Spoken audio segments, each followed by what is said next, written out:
تقوی کی بات کرنے سے پہلے یہ سمجھنے کی کوشش کیجیے کہ تقوی ہے کیا چیز۔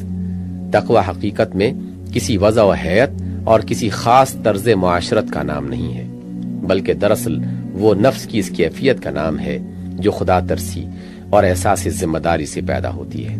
اور زندگی کے ہر پہلو میں ظہور کرتی ہے۔ حقیقت تقوی یہ ہے کہ انسان کے دل میں خدا کا خوف ہو، ابدیت کا شعور ہو، خدا کے سامنے اپنی ذمہ داری اور جواب دہی کا احساس ہو، اور اس بات کا زندہ ادراک موجود ہو کہ دنیا ایک امتحان گاہ ہے جہاں خدا نے ایک مہلت عمر دے کر مجھے بھیجا ہے، اور آخرت میں میرے مستقبل کا فیصلہ بالکل اس چیز پر منحصر ہے کہ میں اس دیے ہوئے وقت کے اندر اس امتحان گاہ میں اپنی قوتوں اور قابلیتوں کو کس طرح استعمال کرتا ہوں، اس سر و سامان میں کس طرح تصرف کرتا ہوں جو مشیت الہی کے تحت مجھے دیا گیا ہے، اور ان انسانوں کے ساتھ کیا معاملہ کرتا ہوں جن سے قضاء الہی نے مختلف حیثیتوں سے میری زندگی متعلق کر دی ہے۔ یہ احساس و شعور جس شخص کے اندر پیدا ہو جائے اس کا ضمیر بیدار ہوتا ہے اور اس کی دینی حس تیز ہو جاتی ہے۔ اس کو ہر وہ چیز کھٹکنے لگتی ہے جو خدا کی رضا کے خلاف ہو، اس کے مذاق کو ہر وہ شے ناگوار ہونے لگتی ہے جو خدا کی پسند سے مختلف ہو۔ وہ اپنے نفس کا آپ جائزہ لینے لگتا ہے کہ میرے اندر کس قسم کے رجحانات و میلانات پرورش پا رہے ہیں۔ وہ اپنی زندگی کا خود محاسبہ کرنے لگتا ہے کہ میں کن کاموں میں اپنا وقت اور اپنی قوتیں صرف کر رہا ہوں۔ وہ صریح ممنوعات تو درکنار مشتبہ امور میں بھی مبتلا ہوتے ہوئے خود بخود جھجکنے لگتا ہے،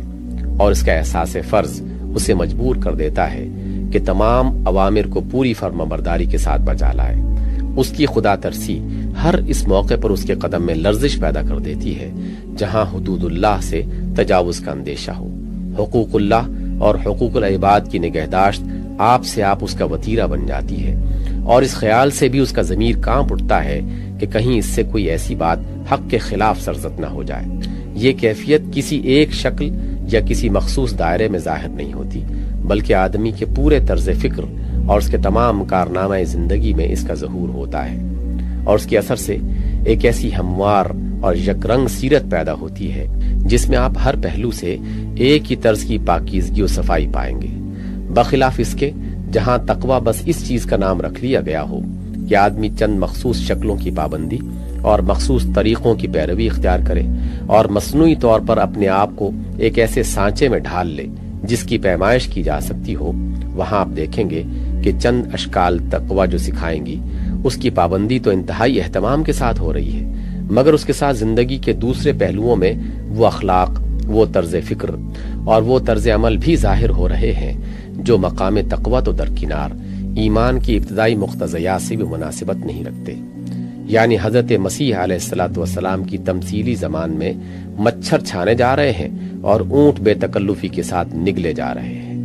حقیقی تقوی اور مصنوعی تقوی کے اس فرق کو یوں سمجھیے کہ ایک شخص تو وہ ہے جس کے اندر طہارت و نظافت کی حس موجود ہو اور پاکیزگی کا ذوق پایا جائے۔ ایسا شخص گندگی سے فی نفسہ ہی نفرت کرے گا، خواہ وہ جس شکل میں بھی ہو، اور طہارت کو بجائے خود اختیار کر لے گا، خواہ اس کے مظاہر کا احاطہ نہ ہو سکتا ہو۔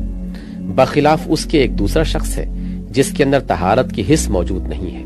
مگر وہ گندگیوں اور طہارتوں کی ایک فہرست لیے پھرتا ہے جو کہیں سے اس نے نقل کر لی ہے۔ یہ شخص ان گندگیوں سے تو اجتناب کرے گا جو اس نے فہرست میں لکھی ہوئی پائی ہیں، مگر بے شمار ایسی گھناؤنی چیزوں میں آلودہ پایا جائے گا جو ان گندگیوں سے بدرجہ زیادہ ناپاک ہوں گی جن سے وہ بچ رہا ہے، صرف اس وجہ سے کہ وہ اس فہرست میں درج ہونے سے رہ گئی ہیں۔ یہ فرق جو میں آپ سے عرض کر رہا ہوں یہ محض ایک نظری فرق نہیں، بلکہ آپ اس کو اپنی آنکھوں سے ان حضرات کی زندگیوں میں دیکھ سکتے ہیں جن کے تقوی کی دھوم مچی ہوئی ہے۔ ایک طرف ان کے ہاں جزیات شرع کا یہ اہتمام ہے کہ داڑھی ایک خاص مقدار سے کچھ بھی کم ہو تو فسق کا فیصلہ نافذ کر دیا جاتا ہے، پائنچا ٹخنے سے ذرا نیچے ہو جائے تو جہنم کی وعید سنائی جاتی ہے۔ اپنے مسلک فقہی کے فروعی احکام سے ہٹنا ان کے نزدیک گویا دین سے نکل جانا ہے، لیکن دوسری طرف دین کے اصول و کلیات سے ان کی غفلت اس حد تک پہنچی ہوئی ہے کہ مسلمانوں کی پوری زندگی کا مدار انہوں نے رخصتوں اور سیاسی مصلحتوں پر رکھ دیا ہے۔ اقامت دین کی صحیح سے گریز کی بے شمار راہیں انہوں نے نکال رکھی ہیں۔ غلبہ کفر کے تحت اسلامی زندگی کے نقشے بنانے ہی میں ان کی ساری محنتیں اور کوششیں صرف ہو رہی ہیں، اور انہی کی غلط رہنمائی نے مسلمانوں کو اس چیز پر مطمئن کیا ہے کہ غیر اسلامی نظام کے اندر رہتے ہوئے بلکہ اس کی خدمت کرتے ہوئے بھی ایک محدود دائرے میں مذہبی زندگی بسر کر کے وہ دین کے سارے تقاضے پورے کر سکتے ہیں۔ اس سے آگے کچھ مطلوب نہیں ہے جس کے لیے وہ سعی کریں۔ پھر اس سے بھی زیادہ افسوسناک بات یہ ہے کہ اگر کوئی ان کے سامنے دین کے اصلی مطالبے پیش کرے اور سعی اقامت دین کی طرف توجہ دلائے تو صرف یہی نہیں کہ وہ ان کی بات سنی انسنی کر دیتے ہیں، بلکہ کوئی ہیلا، کوئی بہانہ، کوئی چال ایسی نہیں چھوڑتے جو اس کام سے خود بچنے اور مسلمانوں کو بچانے کے لیے استعمال نہ کریں۔ اس پر بھی ان کے تقوی پر کوئی آنچ نہیں آتی، اور نہ مذہبی ذہنیت رکھنے والوں میں کسی کو یہ شک ہوتا ہے کہ ان کے تقوی میں کوئی کسر ہے۔ اسی طرح حقیقی اور مصنوعی تقوی کا فرق بے شمار شکلوں میں ظاہر ہوتا رہتا ہے، مگر آپ اسے تبھی محسوس کر سکتے ہیں کہ تقوی کا اصل تصور آپ کے ذہن میں واضح طور پر موجود ہو۔ میری ان باتوں کا مطلب یہ ہرگز نہیں ہے کہ وضاقتہ لباس اور معاشرت کے ظاہری پہلوؤں کے متعلق جو آداب و احکام حدیث سے ثابت ہیں میں ان کا استخفاف کرنا چاہتا ہوں یا انہیں غیر ضروری قرار دیتا ہوں۔ خدا کی پناہ اس سے کہ میرے دل میں ایسا کوئی خیال ہو۔ دراصل جو کچھ میں آپ کے ذہن نشین کرنا چاہتا ہوں وہ یہ ہے کہ اصل شے حقیقت تقوی ہے، نہ کہ مظاہر۔